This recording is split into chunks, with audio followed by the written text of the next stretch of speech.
Zaker party নামে একটি রাজনৈতিক দল ঘোষণা করেন। বিশ্ব আলী খাজা বাবা ফরিদপুরি এই রাজনৈতিক দল ঘোষণা করে বলেন, বাবা এই পার্টি আমার পার্টি না, এই পার্টি আল্লাহ আল্লাহ রাসূলের পার্টি, এই পার্টি হিজবুল্লাহ আল্লাহর দল। এই পার্টিতে যারা আসবে যাদের বিজয় অবসম্ভাবী, এই পার্টি আল্লাহর পেয়ারা বন্ধুদের পার্টি, এই জাকের পার্টি ওলি আল্লাহদের পার্টি।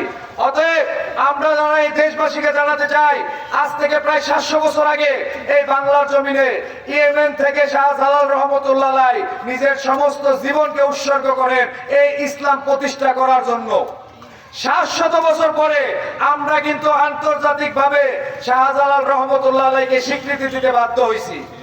আজকে আপনি যত বড় জ্ঞানীগুণী সায়েন্টিস্ট বিজ্ঞানী হন না কেন, সেই শাহজালাল রহমতুল্লাহ আলাইহির বিমানবন্দরে শাহজালাল রহমতুল্লাহ আলাইহির সেই নামের নিচে মাথা নিচে করে কিন্তু আপনার বিমানবন্দরে ঢুকতে হয়। অতএব ওলি আল্লাহদেরকে ধাক্কা দিয়ে যেন কেউ কথা বলার চেষ্টা না করে। আমাদের তরিকার ইমাম মুজাদ্দেদ আল বেসানি সিরহিন্দি ফারুক রহমতুল্লাহ আলাইহি আজ থেকে 500 বছর আগে সম্রাট আকবরের বিরুদ্ধে এই সত্য ইসলামকে প্রতিষ্ঠা করার জন্য সেই সম্রাট আকবরের বিরুদ্ধে যুদ্ধ ঘোষণা করেন মুজাদ্দেদ আল বেসানি রহমতুল্লাহ আলাইহি। আজ থেকে 150 বছর আগে খাজা এনায়েতপুরী রহমতুল্লাহ আলাইহি সেই এনায়েতপুর পাক দরবার শরীফে বিশ্ব শান্তির মঞ্জিলে নিজের সমস্ত সব জীবন